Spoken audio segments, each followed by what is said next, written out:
eh, sudah dimulai ya dengan adanya webinar 2 hari. Kemarin siapa aja yang bisa hadir di 2 hari kemarin, tanggal 1 dan 2?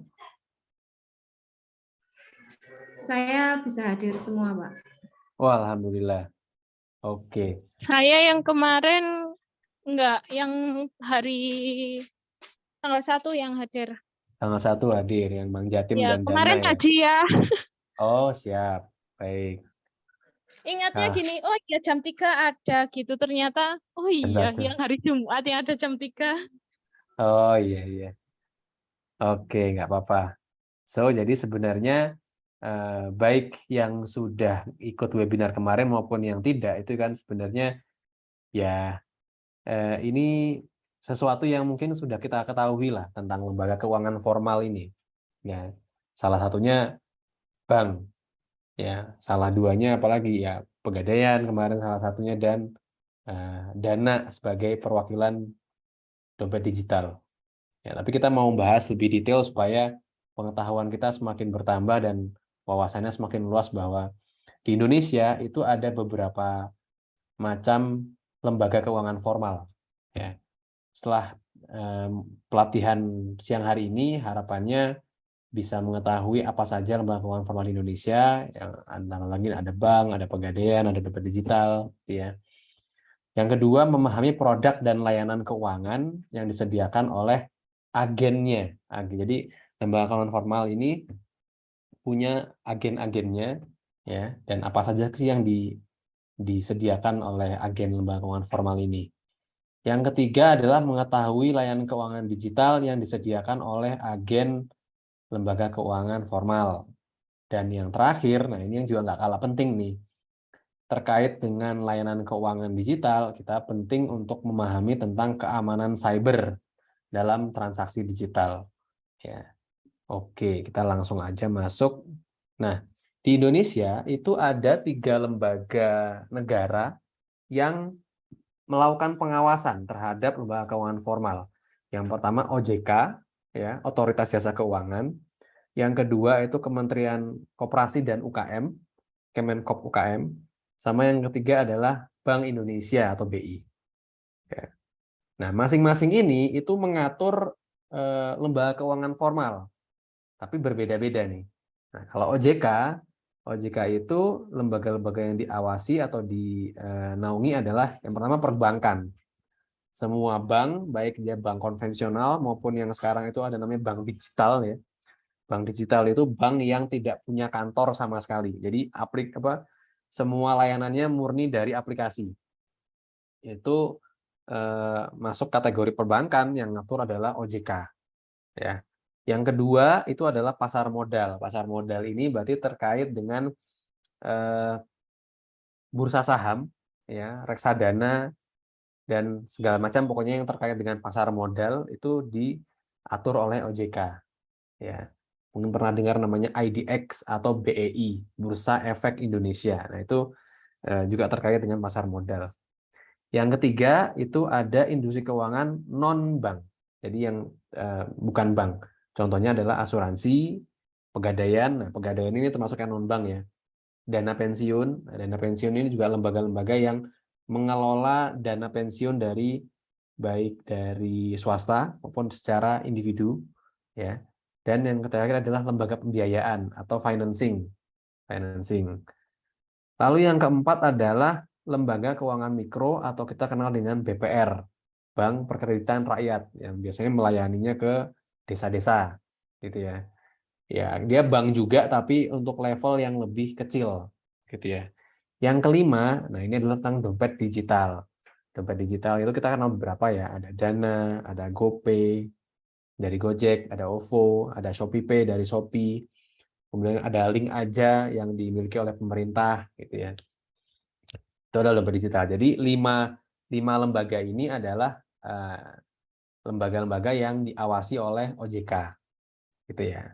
Nah, masuk yang kedua, yaitu di bawah Kementerian Koperasi dan UKM, itu ada 2. Yang pertama tentu adalah koperasi, karena dia Kementerian Koperasi, ya kan. Dan yang selain koperasi adalah namanya BMT. BMT secara secara apa namanya? Secara koperasi syariah lah kurang lebih. Tapi dia tidak hanya menjalankan fungsi koperasi saja, tapi juga menjalankan fungsi baitul mal. Baitul mal itu kayak mirip-mirip lembaga amil zakat gitu ya. Tapi kalau lembaga amil zakat kan biasanya uang yang ditampung itu langsung disalurkan untuk donasi atau charity atau mungkin untuk kemanusiaan ya. Tapi kalau BNT, Baitul Mal wa Tamwil ini, uang yang ditampung dari anggota-anggotanya ini diputar lagi untuk usaha gitu. Nanti ya makanya prinsipnya sama dengan koperasi, cuma dia menggunakan prinsip syariah gitu. Yang ketiga yaitu yang di bawah Bank Indonesia atau BI. Nah, kalau dulu Bank Indonesia itu membawahi atau mengawasi bank ya. Cuma sejak adanya OJK, nah fungsi ini dipindahkan ke OJK. Bank Indonesia sendiri sebagai bank sentral itu hanya mengawasi dua hal. Yang pertama sistem pembayaran sama uang elektronik. Ya, sistem pembayaran ini seperti apa? Sistem pembayaran itu seperti misalnya kalau belanja di marketplace ya, Tokopedia atau Shopee, itu kan belanjanya langsung lewat aplikasi atau websitenya ya. Nah, sistem yang tertanam di dalam Tokopedia atau Shopee atau Blibli atau Lazada itu adalah sistem pembayaran yang diatur dari pembayaran ini ada perusahaannya sendiri seperti misalnya Fastpay ya, ada lagi Mitrans, ada lagi iPaymu. Nah, ini adalah perusahaan-perusahaan atau lembaga-lembaga yang menjalankan bisnis sistem pembayaran atau payment gateway gitu. Ya kita emang jarang kenal karena kita tidak secara langsung berinteraksi dengan si sistem pembayaran ini. Karena sistem pembayaran ini berinteraksinya dengan ya itu tadi dengan perusahaan-perusahaan yang membuat aplikasi belanja e-commerce kayak Tokopedia, Shopee gitu. Mereka berhubungannya dengan itu. Kita secara individu, secara personal itu tidak berhubungan langsung dengan perusahaan sistem pembayaran seperti itu. Ya. Lalu yang kedua adalah uang elektronik. Uang elektronik ini seperti apa? Seperti e-money. Nah, e-money itu ya seperti misalnya kayak saya punya ini Mandiri e-tol. Mandiri e-tol itu termasuk salah satunya uang elektronik. Ada lagi mungkin yang dari BRI namanya Brizi, ya. Kalau BCA namanya BCA Flash. Lalu kalau BNI apa namanya saya lupa. BNI juga punya. Jadi pokoknya uang yang dimasukkan ke dalam kartu. Nah, itu adalah uang elektronik yang dipakai buat misalnya masuk tol, masuk parkiran mall. Nah, itu bisa pakai uang elektronik ya. Bisa juga buat belanja sih. Di Indomaret juga kadang-kadang saya kalau nggak bawa uang cash gitu, ya pakai uang elektronik juga sih. Gitu. Nah, ini adalah gambaran 3 lembaga negara yang mengatur lembaga keuangan formal di Indonesia. Ya, mudah-mudahan bisa dipahami apa beda satu dan lainnya ya, Bu dan Azizar semuanya. Jadi jangan kebolak-balik gitu. Yang sering kebolak-balik adalah, Mas, apa bedanya dompet digital sama uang elektronik? Nah, ini yang seringnya ketukarnya gitu. Kalau dompet digital ya, saldo yang masuk ke dalam dompet digital, maksudnya masuk ke Dana, itu bisa dirupiahkan lagi, jadi misalnya kita top up ke Dana ya, 100.000 misalnya. Terus suatu saat kita perlu uang cash, ya udah saldo yang di Dana kita ambil lagi jadi uang cash rupiah, itu bisa. Tapi kalau uang elektronik nggak bisa. Uang cash yang sudah kita top up ke dalam kartu e-money itu nggak bisa dirupiahin lagi. Ya, jadi solusinya ya tinggal dipakai aja, tinggal dihabiskan gitu. Jadi kalau kartunya rusak atau kartunya hilang ya udah uang kita berarti juga hilang gitu. Tapi kalau dompet digital tidak seperti itu. Kalau misalnya pun HP kita yang ada dananya misalnya hilang gitu ya. Ya, selama kita bisa beli HP baru, terus diinstal Dana dan masih ada akun yang lama ya saldonya masih tetap ada gitu. Oke, mudah-mudahan bisa dipahami nggih. Nah, selanjutnya adalah lebih detail mengenai dua lembaga ini, karena dua lembaga ini yang jadi apa ya, partnernya di program Seed for Women ya. Perbankan ini tentu ya Bunda dan Sister semua udah paham ya, karena kemarin di form survei baseline juga semua peserta di kelompok online 3 ini dan kelompok saya satu lagi di online 4 itu semuanya sudah punya rekening bank, semuanya. Jadi kalau sudah punya rekening bank berarti artinya sudah paham apa itu bank ya. Ya kan? Nah, bank ini sendiri ada bank umum, ada BPR, ada BPR syariah gitu. Nah, yang kedua adalah yang lembaga keuangan non bank atau pegadaian. Pegadaian ini salah satu perusahaan plat merah ya, BUMN. Itu layanan keuangan utamanya adalah gadai.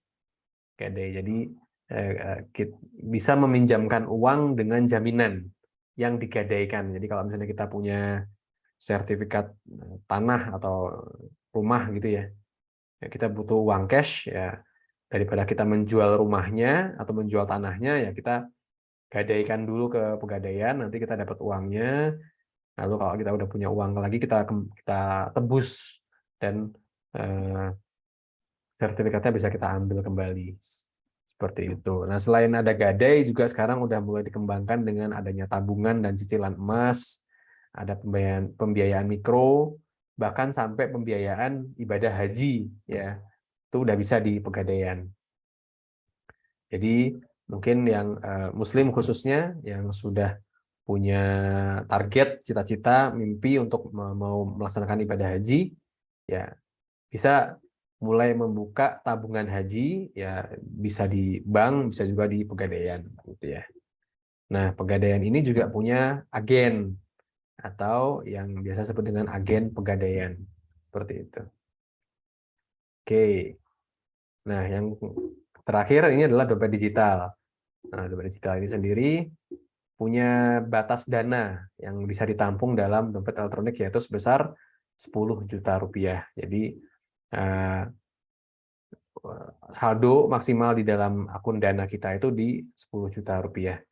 Saya belum pernah sih ngisi saldo Dana sampai lebih dari, kayak paling banyak mungkin 8 juta lah. Itu pun juga sebenarnya cuma sekedar nampung aja sih, nggak buat disimpan.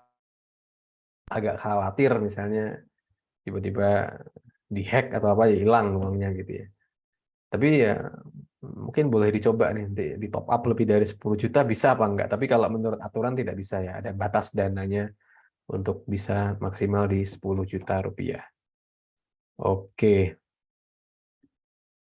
Nah, kenapa sih sebagai pemilik UKM ini harus punya dompet digital? Ya. Yang pertama adalah pembayaran itu sekarang udah mulai bergeser gitu ya ke sistem non tunai. Non tunai. Jadi orang-orang semakin banyak yang malas membawa uang cash, gitu ya. Karena handphonenya mereka ini udah dianggap sebagai ya dompetnya mereka juga. Jadi uangnya tuh disimpan di dalam handphone, gitu. Jadi kalau customer kita itu udah mulai malas pakai uang cash, berarti udah saatnya kita buat menyediakan layanan pembayaran dengan sistem non tunai, gitu. Jadi mereka nggak perlu bawa-bawa uang cash kemana-mana ya. Kita juga nggak ribet untuk harus kembalian gitu ya. Harus kasih kembalian karena ya bisa dibayar dengan jumlah yang sangat tepat gitu tanpa perlu ada kembalian. Yang kedua bisa digunakan untuk segala jenis usaha tanpa kecuali. Jadi nggak peduli dia mau jualan produk atau jasa, mau jualannya produk kecil atau produk besar, ya pokoknya selama dia menerima pembayaran ya bisa dipakai gitu ya. Yang ketiga bisa meningkatkan penjualan karena memudahkan pembeli untuk membayar. Nah ini juga penting ya, karena jangan sampai orang tuh udah mau beli produk kita, ya udah suka banget, tapi karena kita nggak mau nerima pembayaran non tunai, maunya cuma nerima cash, jadinya pembelinya males, akhirnya udah nggak jadi ya, gitu kan. Ngapain? Aku nggak bawa uang cash, kata, ribet harus bawa ambil uang ke ATM. Apalagi sekarang ATM tuh banyak yang rusak loh, nggak tahu kenapa loh. Kalau daerah saya sini di daerah Suhat, Kota Malang sini kok karena saya bilang saya pakai Bank Mandiri ya. Kok berapa ATM Mandiri tuh kok rusak gitu kan? Mungkin karena mereka jadi sekarang itu agak mengurangi biaya pemeliharaan ATM ya. Jadi beberapa ATM itu antara uangnya habis lah, nggak bisa dipakai. Jadi kadang-kadang udah jauh-jauh ke ATM juga nggak bisa ngambil uang juga. Jadi percuma gitu, ya kan? Mau bayar-bayar transfer juga udah bisa pakai mobile banking, ya kan?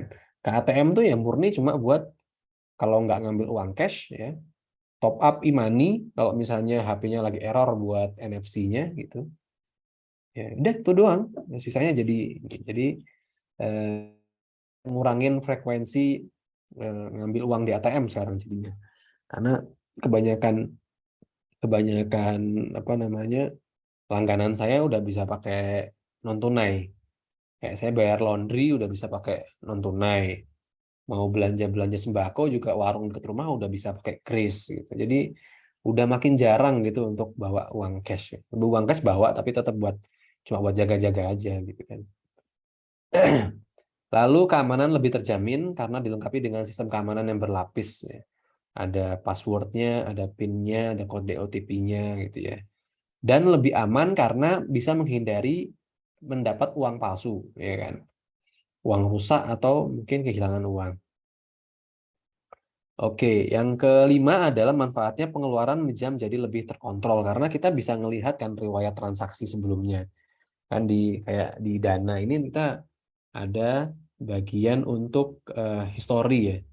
Historinya kita bisa tahu berapa sih pengeluaran kita selama sebulan gitu ya. Dan untuk apa aja dan status transaksinya apakah masih in progress atau sudah komplit, sudah selesai gitu ya. Gitu. Bisa kita apa namanya? Bisa kelihatan.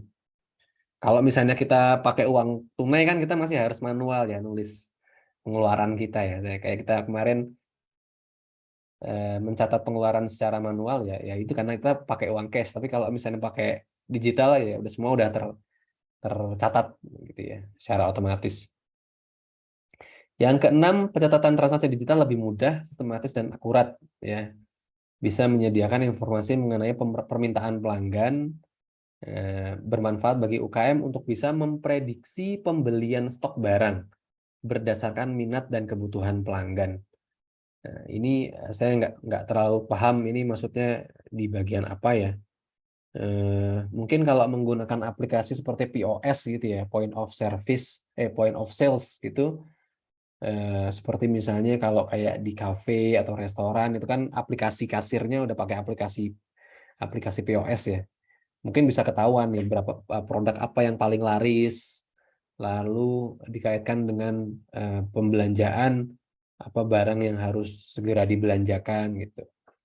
Tapi kalau di Dana sendiri saya nggak terlalu mengeksplor karena mungkin juga belum pernah pakai ya. Lalu dengan metode KRIS membuat kita meminimalisir kontak langsung selama pandemi. Oh, ini konteksnya pandemi ya. Sehingga dapat mengurangi resiko penularan virus dan bakteri. Ya, benar sih karena kalau misalnya sebelumnya kan kita bayar pakai uang cash ya, mungkin ada virusnya di uangnya itu. Uangnya dikasih, uangnya diterima, virusnya nular jadinya ya kan. Virusnya jadi pindah gitu. Lalu yang terakhir adalah bisa meminimalisir tindak kejahatan karena menyimpan atau membawa uang tunai dengan jumlah besar beresiko tinggi memancing tindak kriminal gitu ya. Oke, saya nggak tahu sih. Saya belakangan agak jarang dengar berita atau dengar kabar pencurian atau mungkin perampokan di jalan karena orang habis ngambil uang cash dalam jumlah besar. Itu saya agak jarang sih. Sekarang ya, nggak tahu karena saya jarang dengar berita atau karena memang sekarang beritanya lagi bukan tentang itu ya, tentang pajak malah sekarang atau mungkin yang lain nggak ngerti sih. Ya, tapi kan kalau zaman dulu tuh saya ya sering banget gitu dengar kabar ada orang habis ngambil uang cash di bank puluhan juta, ratusan juta, terus tiba-tiba langsung dicegat, langsung ditodongkan pistol, uangnya direbut gitu ya, diambil gitu kan. Itu kan dulu sering ya, sekarang saya agak jarang sih dengerin. Gitu ya. Jadi ini manfaatnya kita punya dompet digital.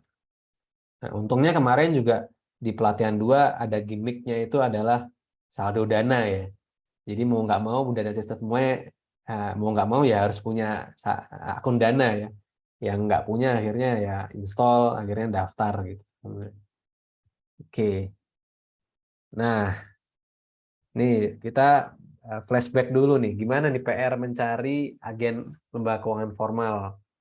Yuk kita bahas dulu. Nah, ini kemarin juga di mentoring 2 secara sekilas sih kebanyakan di Wonosari itu adanya Briling ya. Adanya Briling. Saya coba sambil cek dulu lembar observasi kemarin untuk iya, betul. Ini kemarin ya semuanya yang melaporkan ya Mbak Wenda, Mbak Nani, Mbak Vina sama Mbak Kustina ini semuanya itu melaporkannya BRI atau Briling ya. Jadi belum ada yang lainnya gitu ya. Oke. Sampai sekarang gimana nih? Apakah sudah menemukan agen untuk yang lain mungkin? Bank Jatim, BSI, Pegadaian atau Dana? Ada nggak? Kalau Dana saya ragu sih.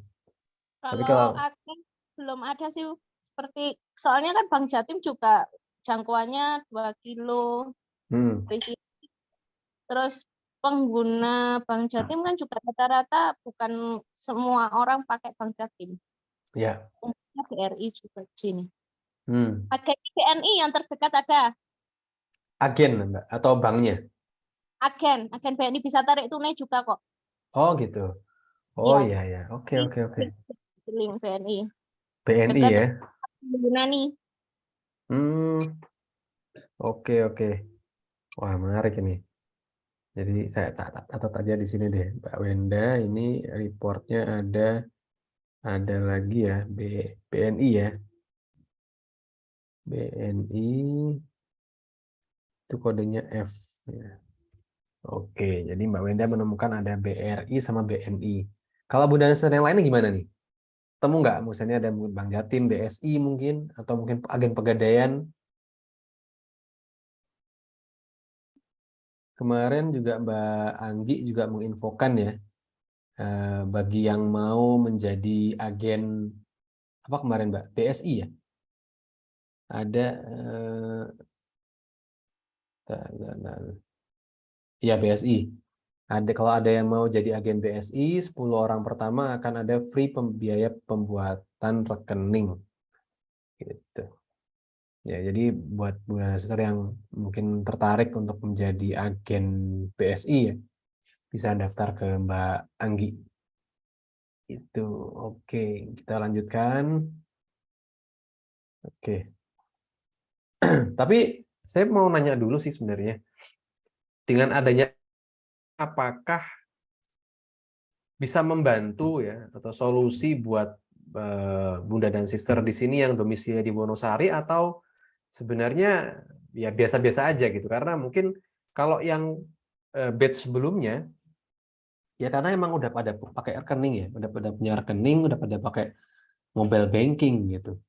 Jadi sebenarnya kehadiran agen tuh ya sebenarnya nggak terlalu membantu banget sih karena ya kita sudah punya mobile banking. Nah, tapi buat sekarang yang Bunda Nasir ini gimana nih? Dengan adanya agen lembaga keuangan formal ini apakah bisa jadi solusi apa enggak? Atau sudah cukup dengan menggunakan mobile banking aja gitu? Kalau saya Soalnya ya kebiasaan pakai aplikasi itu. Kalau untuk agennya saya nggak gitu ini, soalnya saya banking juga pakai, terus aplikasi Dana juga pakai. Ya ya. Ini buat yang sudah terbiasa dengan aplikasi jadi rasanya kayak udah nyaman ya Mbak Nani ya. Udah karena pakai handphone aja udah bisa gitu. Soalnya nggak khawatir bawa-bawa uang, kan Nah, kebiasaan bawa uang orang itu Mas. betul. Bukan uang sendiri. Hati-hati lah nanti ditanggung jawabkan itu. Oke. Yang lainnya gimana nih? Apa sama dengan Mbak Nani ya? Sudah cukup nyaman dengan adanya mobile banking atau kira-kira adanya agen ini jadi solusi nih? Gitu. Kalau saya Mas, terbantunya kalau misalnya terdesak butuh buat transfer tunai gitu kan lebih dekat. Kalau misalnya pas di ATM atau di dompet digitalnya pas lagi kosong gitu loh kan enak gitu. Oh iya iya. Jadi Iya. ada kondisi-kondisi yang ternyata bisa membantu juga ya. Ya, Nah, ya pas terdesak harus ya. harus transfer kemana? Ternyata pas di ATM-nya pas zonk gitu kan. Tadi kan bisa lewat agen terdekat. Kan Oh iya, deket juga gitu loh, cuma 200 meter ya. meteran. Oh Iya. iya.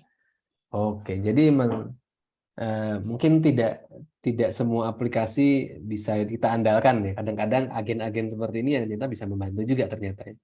Baik, baik, baik. Oke. Oke, kita lanjutkan dulu ya. Udah Nasir ya. Saya share screen lagi. Oke. Dari hasil survei agen di sekitar tempat tinggal, sebutkan jumlah agen LKF yang ditemui dari. Oh, ini kemarin juga sudah ya. Jadi kebanyakan memang adanya dari BRI, tadi ketambahan lagi dari Mbak Wenda, tadi ada BNI ya. Gitu. Oke. Oke, kita lanjutkan dulu aja. Untuk menabung di agen laku pandai. Nah, salah satu pilihan untuk menabung yang aman, nyaman, dan mudah adalah menabung di agen laku pandai dengan tabungan namanya BSA atau Basic Saving Account. Ya, nah sekarang kita bahas lebih detail tentang tabungan BSA. Oke. Nah, ini langkah-langkahnya ya untuk membuka rekening tabungan sebagai berikut. Bawa KTP dengan fotokopinya dan jangan lupa bawa HP juga. Terus datang ke agen laku pandai terdekat, isi formulir, bisa formulir cetak atau formulir online. Agen akan memproses pembukaan rekening BSA atau Basic Saving Account. Terus kita akan menerima SMS konfirmasi dari sistem dan mendapatkan nomor rekening. Ya, disimpan baik-baik nomor rekeningnya. Jadi sebenarnya meskipun kita datang ke agen, kita pun udah bawa HP ya. Jadi ini kalau pandangan saya pribadi ya. Kalau saya udah ada HP, ya mending saya pakai buat install mobile banking sih, gitu. Cuma mungkin ya tadi ada beberapa kondisi yang ternyata membuat kita itu nggak bisa bergantung kepada teknologi. Ya mungkin sinyalnya lagi putus ya, jaringan lagi lemot, handphonenya lagi mati karena habis baterai. Ya mau nggak mau nih agen-agen inilah yang bisa membackup. Jadi mungkin Bunda Sister bisa untuk mulai dipertimbangkan untuk membuka rekening juga nih untuk BSA atau Basic Saving Account. Itu ya. Apalagi katanya di sekitarnya nggak terlalu jauh gitu ya. Kalau saya pribadi sebenarnya jujur agak penasaran sebenarnya, pingin buka juga untuk Basic Saving Account ini. Cuma masalahnya karena saya tinggalnya di kota ya, yang dikelilingi oleh beberapa kantor cabang bank itu, saya malah kesulitan menemukan agen bank di sini. Ya karena kantor banknya aja deket banget gitu. Cuma ya nggak tahu lah nanti kalau misalnya ketemu tetangga yang ternyata agen bank juga ya mungkin saya penasaran juga pengen nyobain mau buka BSA ini ya.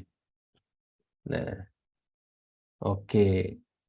Kalau misalnya kita sudah punya rekening tabungan BSA, tabungan yang sudah kita simpan di rumah tadi yang kita targetkan selama 45 hari itu kita bisa titipkan ya gitu ya ke agen untuk disimpan secara resmi gitu ya. Jadi kita nggak perlu bawa uang cash atau nabung di rumah sendiri gitu. Oke. Ini tahap-tahapnya, kumpulkan uang secara rutin di rumah dan setorkan ke agen setiap belanja ke warung agen secara rutin, misal setiap minggu ya. Ini khususnya kalau agennya ini memang punya warung ya yang kita secara rutin datangi ya buat belanja. Jangan lupa bawa HP, nomor rekeningnya juga disimpan ya.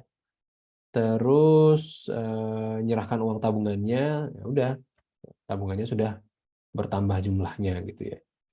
Berarti di sini semua Bunda dan Sister semua yang ada di sini semuanya belum ada yang punya rekening di agen Laku Pandai ya, di Briling atau sudah ada yang punya? Kalau ada yang sudah punya boleh dong sharing, penasaran kayak gimana sih sebenarnya bentuk layanannya? Apakah dikasih buku Apakah diinstalkan aplikasi atau seperti apa gitu? Saya jujur penasaran juga sebenarnya. Ada nggak? Atau belum ada ya? Karena ya tadi kayaknya udah pada nyaman dengan aplikasi gitu ya. Jadi udah belum kepikiran untuk menambah rekening baru di agen Laku Pandai, karena nanti kembali lagi, wah mas uang yang mau tabung nggak ada mas. Jadi ngapain buka rekening banyak-banyak ya? Ya benar juga sih sebenarnya. Tapi ya tadi kalau saya pribadi karena lebih pada penasaran aja, pingin dapat pengalaman buat bikin tabungannya ini loh. Gitu sih. Oke, tabungan BSA ini memiliki ciri-ciri sebagai berikut ya. Tidak punya saldo minimal, jadi tidak ada saldo minimal. Walaupun saldo minimalnya cuma Rp100 gitu ya, ya boleh gitu. Ya, kita di rumah nemu ada receh Rp500, kita tabung di agen Laku Pandai boleh nggak? Ya boleh, karena nggak ada saldo minimalnya. Ya, tapi ada batas saldo maksimalnya. Nah, saldo maksimalnya ini mungkin berbeda-beda ya antar antar bank ya atau antar lembaga keuangan ya. Oke. Terus boleh menabung berapa saja ya, nggak harus ada minimalnya. Ya. Cuma kadang-kadang mungkin kalau tetangga agak malu misalnya nabungnya sedikit ya. Tapi ya mungkin nanti bisa dikumpulin dulu sampai nominal tertentu baru ditabung. Dan yang penting ini Bunda Nasiter, tidak ada biaya administrasi bulanan. Kalau kita nabung di bank langsung itu ya itu ada biaya administrasi gitu. Kayak apa namanya? Saya punya rekening Mandiri itu ya tiap tanggal 1 dipotong 12.500. Yang nggak dipotong itu malah BSI karena BSI saya akadnya wadiah. Jadi ya nggak dapat bagi hasil tapi juga nggak ada biaya administrasinya gitu. Gitu sih. Oke, nah kenapa sih kita perlu untuk menabung di agen Laku Pandai yang ya ini beberapa benefitnya ya.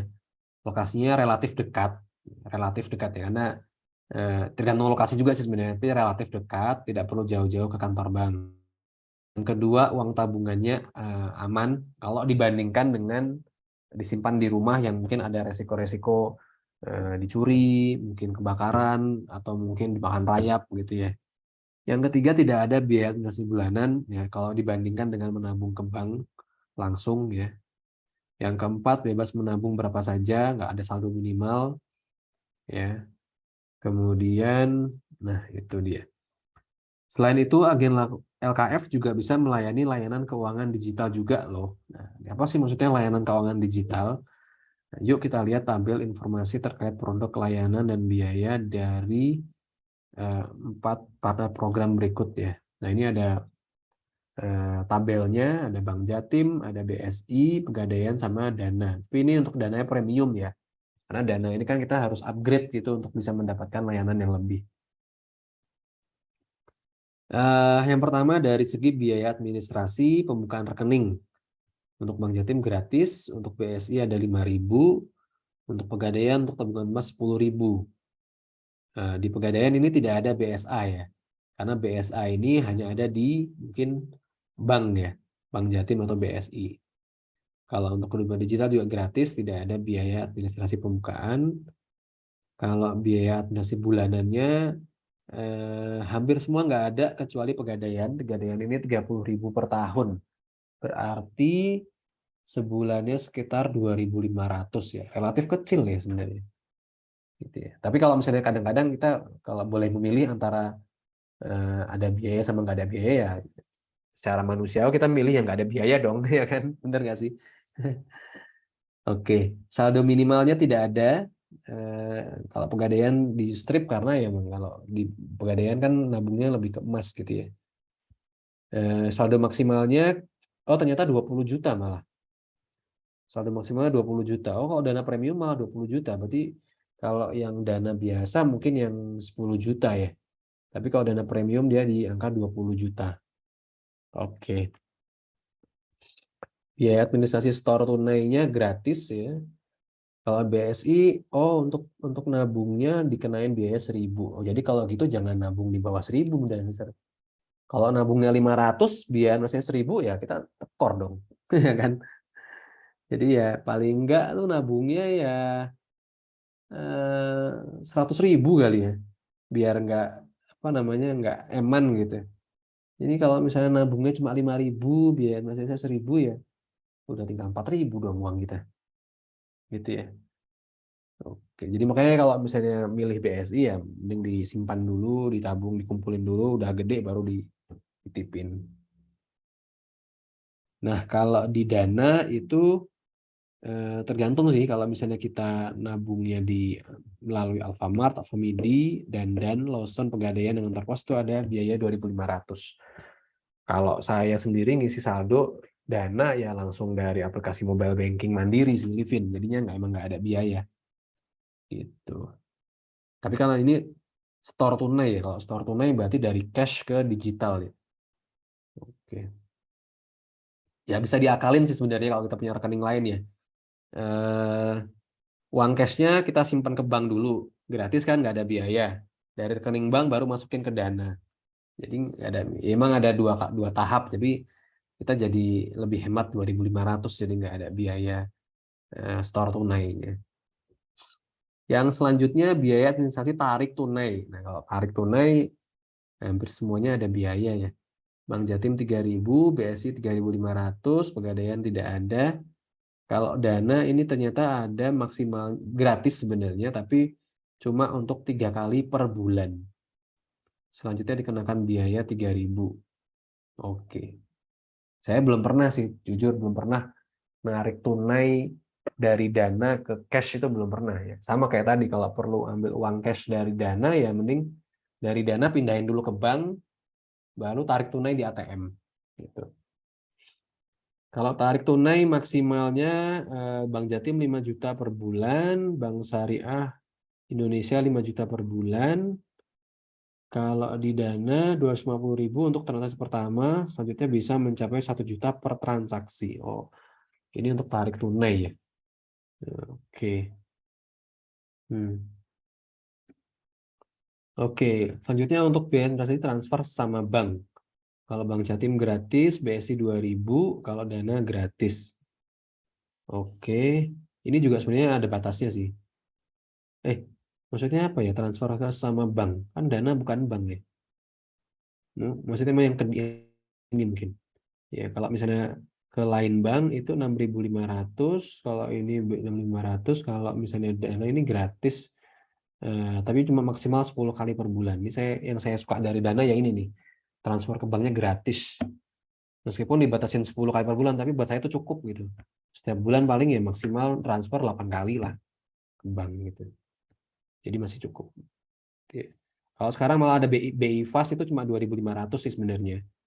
Tapi kayaknya nih nggak termasuk di sini ya.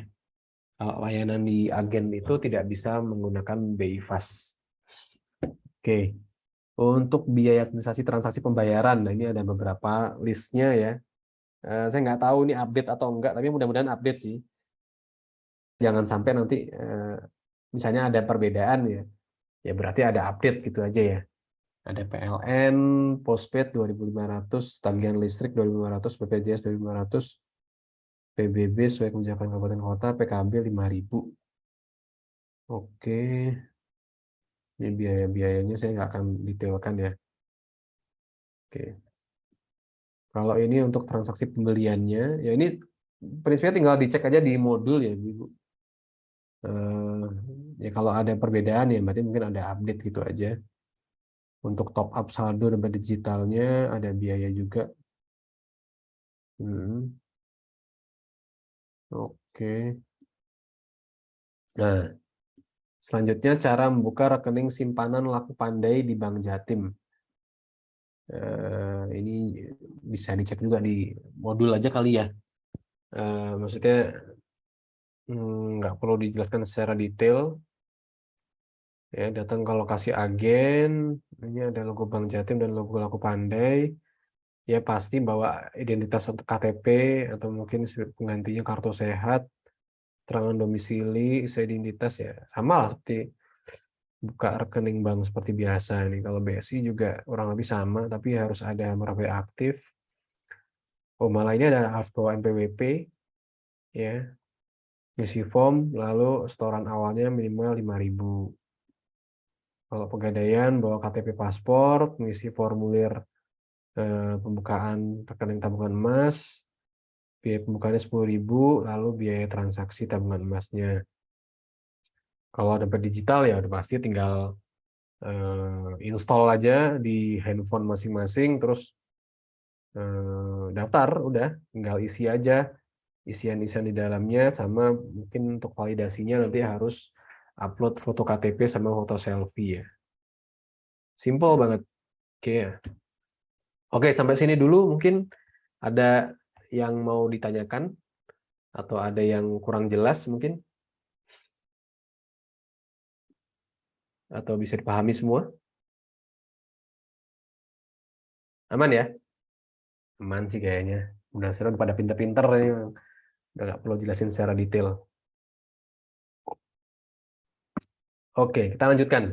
Nah, kita masuk nih ke cerita seperti ini nih, berbagi cerita. Pernah nggak Bunda Lester tuh dapat SMS atau WA mungkin dapat info seperti ini? Contohnya nih ya, Anda terdaftar sebagai pemenang Lazada sebesar 175 juta, kode, terus ada linknya, infolazada.ml. Ada lagi misalnya, peserta BPJS yang terhormat, Anda resmi mendapat bantuan 100 juta, ada linknya, pakai blogspot lagi, aduh. Terus lagi misalnya kami menawarkan pinjaman online, minat chat segini, segala macamnya. Siapa nih yang di sini pernah dapat SMS seperti ini? Nah, kalau dapat SMS seperti ini, ya, ini kita boleh berprasangka buruk ya. Ini sebenarnya itu penipuan, gitu. Dan kita boleh melaporkan. Laporkannya kemana? Ya, laporkannya kan ke OJK. Ini ada nomor aduannya 157. Kalau mau ke WA boleh ke 0811 571 571 57. Oh, bagus ya nomornya. Atau melalui email juga bisa ya, konsumen@ojk.go.id. Ini untuk pengaduan penipuan ya. Kita bisa screenshot juga untuk pesannya ya, jangan lupa dikasih nomornya berapa gitu ya. Oke. Nah, kita masuk nih ke bahasan selanjutnya nih dari layanan keuangan digital, ada tentang keamanan cyber. Ya, kalau kita melakukan transaksi keuangan secara digital, maka mau nggak mau kita akan berurusan dengan namanya keamanan cyber, karena ini masalah keuangan ya. Keuangan ini sangat sensitif sekali, dan orang itu kalau misalnya mau bertransaksi keuangan ya itu yang paling dicari pertama kali adalah tentang keamanannya, ya, keamanan cyber atau keamanan digital gitu ya. Kalau misalnya dompet digital yang kita gunakan atau bank yang kita pakai itu nggak aman, kira-kira kita mau nggak nabung di situ? Kita mau nggak nitipin uang kita ke sebuah lembaga yang keamanannya diragukan? Kayaknya enggak, ya kan? Karena keamanan inilah yang paling utama sebenarnya. Sebelum layanan ya, ini belum ngomongin layanan, keamanannya dulu. Nah, kalau misalnya kita menggunakan aplikasi digital untuk transaksi keuangan ya, yang paling harus kita lihat pertama kali adalah keamanannya dulu. Gimana keamanannya ini? Uang saya aman nggak dititipin ke situ? Ya kan? Jadi makanya kita juga perlu paham bagaimana sih keamanan cyber itu diterapkan gitu ya. Keamanan cyber ini juga sangat erat hubungannya dengan resiko cyber ya, atau resiko kerugian bisnis yang terkait dengan sistem teknologi. Ya, yang paling kerasa adalah resiko kehilangan uang ya, kerugian keuangan, uangnya hilang. Kita udah top up misalnya, tiba-tiba uangnya hilang, itu kan salah satu resiko cyber ya, gitu kan. Nah, ini ada beberapa tips nih. Sebenarnya tipsnya banyak, tapi kalau mau disarikan ya 5 ini yang paling penting. 5 tips aman dalam bertransaksi digital. Ya, yang paling pertama ini. Jangan sembarang percaya dan selalu waspada. Ini paling kunci ini. Jangan sembarang percaya dan selalu waspada. Gitu ya. Mungkin kita kadang-kadang dikontak gitu sama seorang yang udah kita kenal ya, teman baik kita misalnya. Tapi menggunakan nomor handphone yang berbeda gitu. Misalnya saya punya teman baik namanya Agung gitu ya. Dia ngontak saya dengan nomor yang berbeda. Jack, Ini Agung nih pakai nomor baru, aku mau minta tolong dong pinjemin uang gitu. Ya kita sebagai teman baik gitu ya, ya mungkin langsung percaya aja. Oh iya berarti nomor HP-nya mungkin yang lama hilang gitu ya. Terus dia teman baik mau perlu bantuan kenapa nggak dibantu gitu kan. Tapi ya jangan langsung percaya dulu, ini beneran Agung atau bukan. Konfirmasi kayak dengan apa namanya telepon dulu, dengerin suaranya, ya kan, video call gitu ya kan. Kalau misalnya nggak satu kota, ya prinsipnya di internet ya paling penting adalah kita harus waspada, jangan sembarang percaya. Ya, ini maaf ya, ini maaf banget. Dan termasuk dengan ini kayak tadi ada Mbak Iza atau Mbak Isa. Kebetulan sekarang lagi nggak ada ya, keluar ya. Ini karena dari awal kita belum komunikasi langsung secara suara gitu ya. Sampai sekarang ya masih muncul ini agak nggak percaya ini Mbak Iza ini beneran perempuan atau bukan gitu ya. Karena alamat emailnya aja alamat email laki-laki gitu. Terus tadi juga Ibu dan Ustaz semua lihat di sini nama Zoom-nya juga laki-laki gitu kan. Nama Zoom-nya laki-laki dan begitu saya coba tanya ke panitia Seat for Women juga apakah pernah komunikasi secara langsung dengan Bu Iza atau Bu Isa ini? Ya belum ada juga. Jadi ya mohon maaf kalau misalnya muncul ketidakpercayaan tadi itu ya. Ya kan? Jadi ini yang paling pertama sih, kuncinya adalah jangan sembarang percaya atau selalu waspada. Oke, yang selanjutnya adalah gunakan password yang kuat ya. Hampir semua aplikasi yang kita gunakan di handphone, di laptop itu hampir semuanya pakai password. Ya. Bahkan untuk Zoom ini aja sebenarnya ada passwordnya kan, ada meeting code-nya sebenarnya. Jadi nggak semua orang bisa join ke sini, hanya yang diundang aja sebenarnya kan, yang punya linknya itu. Jadi gunakan passwordnya itu yang kuat, jangan pakai password yang gampang ditebak gitu ya. Terus terlalu mudah untuk diterka, tanggal lahir, nama, alamat, nama anak itu gampang. Ya prinsipnya kalau password tuh gunakan kombinasi dari huruf kecil, huruf besar, angka, karakter unik gitu ya. Ya itu sih dari 4 itu kombinasinya. Lalu yang ketiga, ini masih terkait password juga ya. Kalau kita punya banyak aplikasi, kita usahakan menggunakan password yang berbeda-beda untuk akun yang berbeda. Nah mungkin agak ngerasa kesulitan. Waduh Mas, kalau misalnya passwordnya beda-beda nanti gimana ngafalinnya, gitu kan? Ya sebenarnya ada beberapa cara ya. Yang pertama di handphone kita atau mungkin di Android gitu atau mungkin di laptop di browser itu sudah ada fasilitas untuk menyimpan password. Jadi kita nggak perlu untuk ingat-ingat. Jadi cukup untuk diklik aja beberapa tombol itu udah bisa nge-save itu. Atau kalau mau lebih aman ya menggunakan pihak ketiga. Ada aplikasi pihak ketiga untuk password manager namanya. Untuk menyimpan password dari aplikasi kita. Ada beberapa aplikasi yang saya tahu ya, ada namanya One Password, ada yang WordPass, ada LastPass. Itu adalah 3 password manager yang mungkin cukup banyak digunakan di seluruh dunia. Tapi ya ketiganya ini berbayar sih. Ya. Kalau misalnya dirasa belum terlalu butuh untuk berbayar aplikasi ini ya gunakan aja yang ada di handphone kita itu ada kok untuk penyimpan password atau password manager. Ya. Lalu ini juga penting ya, kalau kita ada di tempat umum, tempat publik ada WiFi gratis, jangan sembarang percaya untuk pakai WiFi-nya. Kalau nggak terlalu darurat, mending nggak usah pakai WiFi gratis deh, mending pakai paket data kita sendiri aja udah lebih aman. Ya. Lalu yang terakhir adalah sebisa mungkin untuk menggunakan anti malware atau antivirus di handphone atau di laptop untuk di gadget kita ya. Oke, tapi ini sebenarnya bisa diatasi dengan apa namanya? Tidak sembarangan menginstal aplikasi. Kalau kita perlu menginstal aplikasi misalnya di handphone ya yang berbasis Android ya, pastikan kita menginstal aplikasinya itu dari Google Play Store.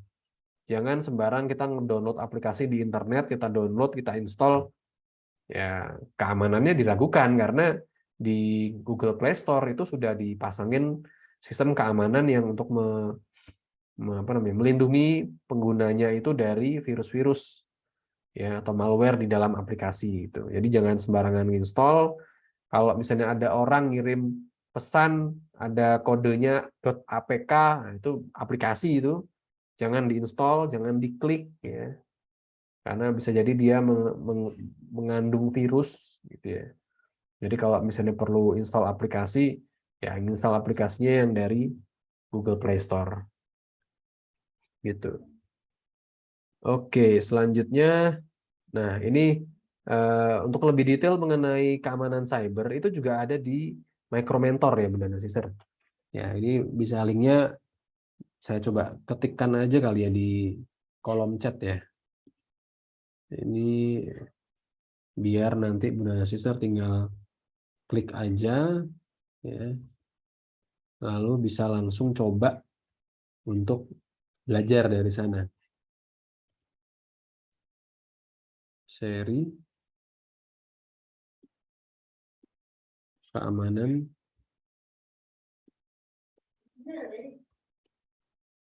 cyber. Nah, udah saya tulis di kolom chat, tinggal diklik, bisa langsung masuk ke dalam Micromentornya. Jangan lupa login dulu. Nanti di situ bisa belajar mengenai lebih detail, lebih jauh tentang keamanan cyber untuk UMKM. Ya, ini contoh-contohnya. Menariknya di sini juga disediakan sertifikat. Jadi buat yang sudah menyelesaikan semuanya, ada kuisnya, nanti bisa dapat sertifikat. Oke. Oke, ternyata cukup cepat ya materinya ya. Karena mungkin sudah terbantu dengan adanya kemarin ya webinar selama 2 hari kemarin. Jadi kayaknya nggak terlalu banyak yang rumit gimana materinya. Ada yang mau ditanyakan dulu mungkin seputar materi atau mungkin terkait apapun lah yang bisa kita diskusikan. Mungkin ada pernah mengalami kasus tentang penipuan yang dialami Bunda Nasiser semua di sini, mungkin bisa sharing. Jadi biar apa namanya? Biar bisa jadi pelajaran juga buat peserta yang lainnya.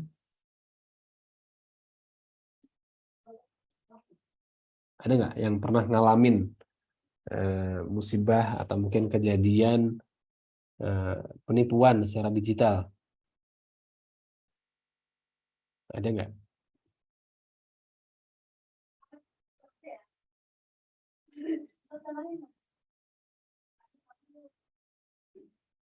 Mbak Wenda, Mbak Nani, atau Mbak Vina, pernah nggak ngalamin atau mungkin saudaranya, atau mungkin keluarga di rumah, suami, mungkin pernah ngalamin apa namanya penipuan secara digital? Kalau penipuan sih belum sampai sih, tapi kalau belum. apa seperti telepon itu loh, apa mengaku saudara seperti itu loh. Ibu saya pernah katanya Gimana dapat tuh, Mbak? hadiah, suruh transfer dan lain-lain seperti itu, tapi sama ibu saya tidak diladenin, hanya diladenin bicaranya tapi tidak diikutin instruksinya. Oke. Alhamdulillah berarti.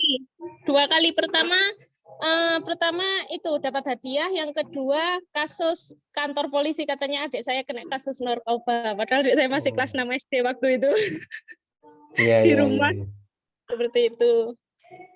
Ya, alhamdulillah. Alhamdulillah. Berarti ibunya Mbak Wenda ini ya cukup aware ya tentang penipuan seperti itu ya. Iya. Terus soalnya kan tetangga juga pernah ada yang dapat itu suruh transfer pulsa sampai berapa, 1 hari 1 juta itu pernah. Jadi keliling semua counter didatangin buat transaksi pulsa itu. Jadi kita ya ambil hikmahnya dari kejadian tersebut, kita lebih hati-hati lagi kalau ada nomor yang tidak kita kenali. Oke. Ya alhamdulillah, berarti prinsipnya tadi ya, kalau ada orang yang menghubungi kita nggak kenal, WA, telepon, ya jangan percaya dulu sampai kita bisa membuktikan kalau oh ini benar orang yang saya kenal gitu ya. Iya, kemarin juga saya ditelepon orang tapi nggak saya ladenin karena sudah mengarah ke seperti kayak hipnotis seperti itu. Jadi saya skip, nggak saya angkat lagi. Diam, pertama telepon bukan pakai WA ya, sekarang pakai biasa. Nomornya disembunyikan. Oh gitu. Iya, baru berapa hari ya? 2 hari atau 3 hari ini. Emang bisa Karena menyembunyikan nomor di WA, Mbak? enggak pakai WA. Oh, Biasa. pun biasa. Iya. Oke. Nah, terus saya suruh nunjukin nomor HP-nya, dia tunjukkan, coba saya tak save, nomor WA-nya nggak muncul, dia nggak pakai WA dengan nomor tersebut. Setelah saya abaikan, dia telepon 3 kali itu nggak saya angkat 3 kali. Karena sudah menjurus mau ke arah hipnotis lewat telepon itu, gitu loh. Wah, ya. Oke. Saya Baik. Ya, makasih sharingnya Mbak Wenda. Kalau Mbak Nani sama Mbak Vina gimana? Ada pengalaman nggak? Kalau saya alhamdulillah pribadi belum pernah, Pak. Cuma itu saudara, ya kakak ya. Kakak itu pernah ya ditipu lewat telepon. Awalnya itu kayak WA, temennya minta dikirimin pulsa gitu. Terus dikirim, terus ya kayak kejadian Mbak Wenda tadi. Jadi sekarang sudah dikirimi pulsa, minta lagi suruh dikirim lagi sampai kena berapa kemarin ya. Tapi udah lama sih, sampai kena hampir 3 jutaan, Mas. Waduh, lumayan Gitu. ya. Jadi minta pulsa 100.000 lagi, 150 gitu. Ya. Oke. Sampai kayak orang bingung ya. Kemungkinan ya kayak kata Mbak Wenda tadi itu dihipnotis lewat telepon gitu loh. Seperti itu. Saya penasaran sih gimana caranya bisa menghipnotis lewat telepon. Kemarin saya itu di teleponnya seperti ini, halo, selamat masih ingat aku nggak? Seperti itu. Jadi dia mengarahkan kita ke so akrab gitu ya, temennya gitu ya. Terus namaku Adi, kamu ingat aku nggak? Seperti itu. Terus saya jawab, Adi siapa? Seperti itu. Loh, kalau kamu lupa sama aku, nggak kenal Adi, boleh tahu nggak kamu namanya siapa? Itu kan awal kita untuk menghipnotis kita itu seperti itu. Awal penipuan ya Mbak Wenda ya. Ya. Jadi kalau lebih tepatnya ya, kalau kita nyebut nama kita, otomatis lebih gampang untuk dia menghipnotis ya, entah gimana caranya. Soalnya juga kayak dulu waktu masih zaman SMK itu ada wali murid, wali murid adik kelas itu ke sekolah nangis-nangis karena dapat telepon katanya anaknya kecelakaan di Pasuruan. Padahal di sekolah ada agenda ke luar kota. Jadi untungnya ibunya masih sadar, dia langsung lari ke sekolah memastikan anaknya ada di sekolah apa enggak. Yaitu dia minta transferan untuk pengobatan anaknya di rumah sakit. Iya. Waduh. Hati ini ya masalah anak ini kadang-kadang bikin panik ya. Penggiringannya itu seperti itu, kayak ibu saya waktu kejebak di telepon katanya adik kena narkoba itu juga gitu. Anak ibu kena narkoba, ya anak saya siapa? Anak ibu namanya siapa? Seperti itu. Jadi dia itu mencari momen untuk kita meyakinkan kita itu seperti itu. Iya. Kalau di telepon seperti itu saya juga pernah sih Mbak Wenda, katanya ayo ngaku-ngaku saudara lah, masa sih nggak kenal gitu. Ya untungnya masih bisa berpikir jernih loh, saya gini kan, kayak misalnya aku iki sopo sih gitu, terus sama orangnya langsung dimatikan teleponnya. Iya. Soalnya juga kadang ini masih ingat nggak sama saudara yang di Kalimantan, seperti itu. Iya. Ya mereka agak gambling juga sih sebenarnya. Kalau misalnya kena ya syukur, tapi kalau enggak ya nggak apa-apa, cari yang lain gitu kan. Nah mungkin juga ingat buat kita ya. Saya nggak tahu Bunda dan Sister di sini apakah masih suka ngisi pulsa lewat counternya sih. Kalau misalnya masih, saran saya mending jangan gitu. Karena ya salah satu sumber nomor telepon yang dipakai oleh penipu-penipu itu yang ngambilnya dari counter. Nah, mereka beli gitu loh, beli dengan harga yang murah dari counter, karena kan di counter tuh biasanya ya nomornya kan disimpan semua kan. Ya, mereka tinggal beli berapa gitu, ya dapat tuh puluhan ratusan nomor, ya tinggal dijajal satu persatu aja gitu. Jadi mending sekarang udah beralih aja ke digital lah, pakai Dana kayak bisa pakai mobile banking atau mungkin lewat agen Laku Pandai juga nggak apa-apa gitu. Yang penting ya agak dihindari untuk beli pulsa di counter lah sekarang tuh. Kalau Mbak Nani gimana? Ada cerita nggak? Kalau saya sama dapat telepon untuk penipuan itu dapat telepon, tapi kebetulan waktu itu ngakunya dari pokoknya pihak keamanan, katanya polisi di kantor polisi di polsek, tapi bilangnya apa itu Linmas. Oh, yang bagian Linmas itu ya, iya saya ini di bagian Linmas ya, saya permainkan gitu, terus saya kasihkan suami, ini suami saya dari rumah kalau ngomong, ini loh teman kita yang kerja di polsek di Linmas itu loh, ya mau ngomong nggak, kita kasihkan, oh ya enggak, nanti aja, maaf mengganggu ya, nanti tak telepon lagi, langsung dimatikan. Ciper dia kalau saya dipanggil sama suaminya ya. Iya. Iya, iya.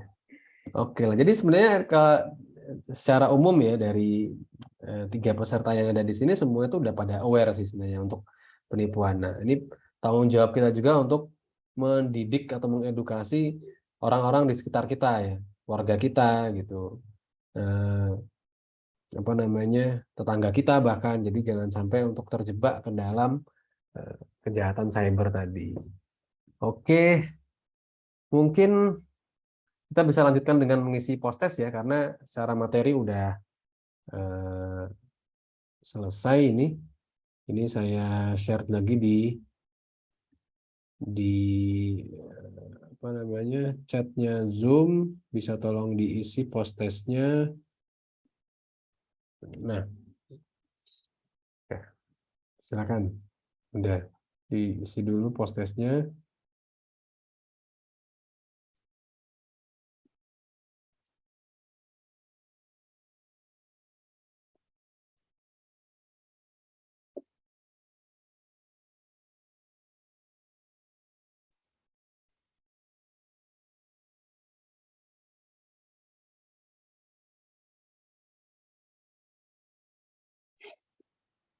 Kalau sudah selesai bisa tolong tulis di kolom chat ya.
Ada yang sudah isi post-testnya?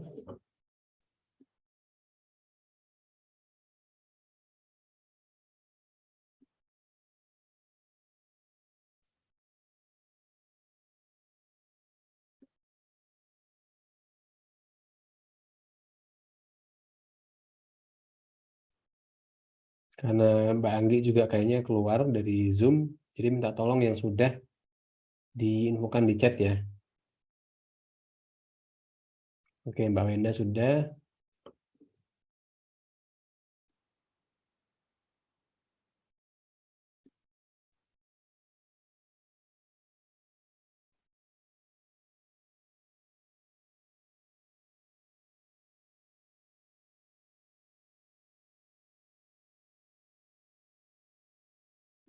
Mbak Nani sudah, Mbak Vina sudah. Oke. Oke, karena sudah semuanya, kita sudah sampaikan materi juga. Saya coba cek rundown-nya dulu ya. Untuk pembahasan agen lembaga keuangan formal yang ada di lingkungannya, minta tolong untuk tetap dipantau, dan asesor semuanya. Kalau misalnya menemukan agen LKF lain, ya, selain yang sudah di-report ke saya, tadi ada BRI, ada BNI, mungkin menemukan yang lain, minta tolong untuk dituliskan di modul, ya, dituliskan dan nanti di mentoring berikutnya dilaporkan kembali ke saya, gitu. Terus tadi kita udah belajar mengenai materi lembaga keuangan formal Indonesia ya. Ada 3 lembaga besar, lembaga negara yang mengatur ya, ada OJK, ada Kemenkop UKM sama BI. Masing-masing punya tugas pengawasannya sendiri-sendiri ya.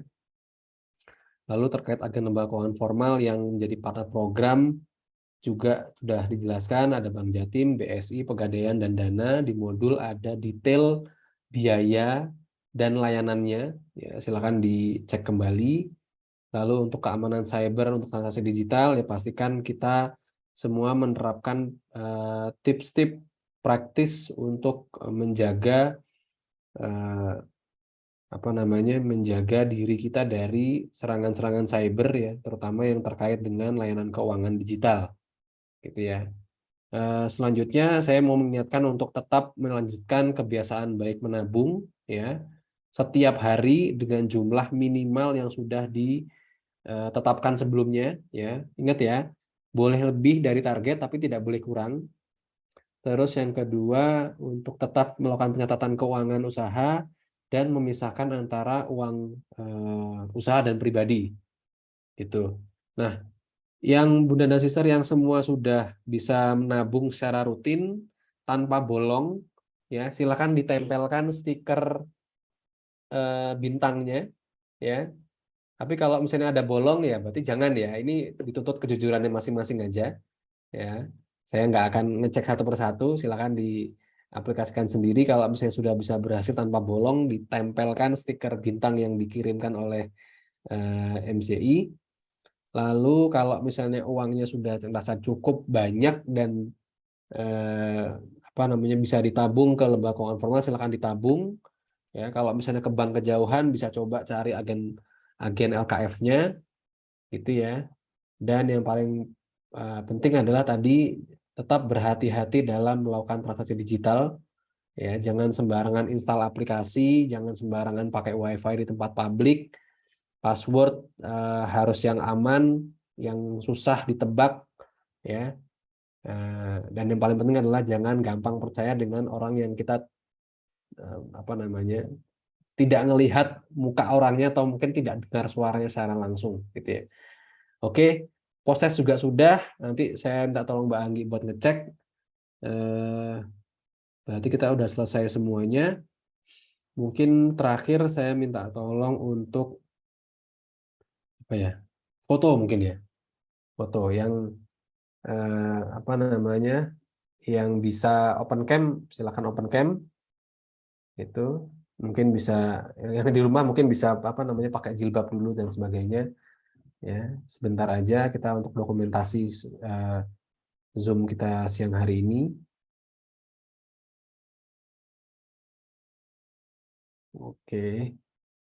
Mbak Vina sudah open cam, Mbak Wenda sama Mbak Nani bisa open cam apa enggak?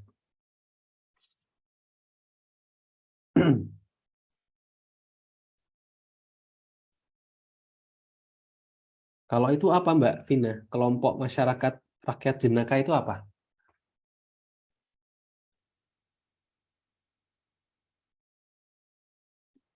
Masih di mute. Kelompok masyarakatnya buatan suami. Oh, apa kegiatannya apa itu? apa ya? Ya pokoknya buat para petani, para gitu-gitu loh. Nggak paham juga aku. Terus ada juga tuh desamarketing.com apa gitu. Iya, dulu kan itu melakukan penjualan itu loh Mas, produknya HNI. Kan Oh lewat iya. digital. Nah, Nah, itu jadi cenderung ke apa ya? Kayak wifi, kayak gitu loh. Oke. Baik. Oke. Mbak Naninya malah hilang tadi udah open cam. Oke, kita take foto dulu. Ya. Baik, sebentar saya set dulu untuk ininya. Oke. Aba-aba dari saya 3, 2, 1.